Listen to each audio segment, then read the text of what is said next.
DMK as a party, it has got a rowdy image in Tamil Nadu.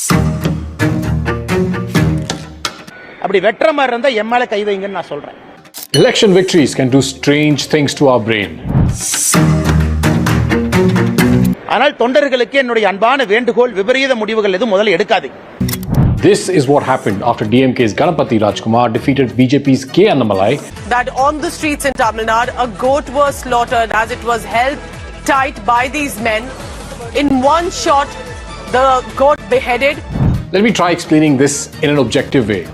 So in the deep, dark corners of the brain lies the amygdala, often called the fear and aggression center. When these guys heard about Annamalai's loss, their amygdalas probably fired up like a fireworks display, mistaking the election defeat for an invitation to go full barbarian. Clearly, their prefrontal cortex had taken the day off, senselessly sacrificing livestock in public. But in all seriousness, this act shot on someone's phone and intentionally made to go viral across not just Tamil Nadu, but the whole of India, was a deeply political act. I will try and get to the bottom of this feeling that K. Annamalai seems to trigger in some Tamilians. I'm Manisha Vikari and you are watching First Things Fast.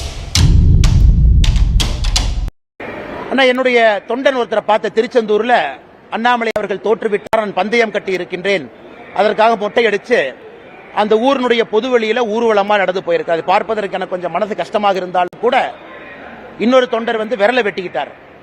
ஆனால் தொண்டர்களுக்கு என்னுடைய அன்பான வேண்டுகோள், விபரீத முடிவுகள் எதுவும் முதல்ல எடுக்காதீங்க.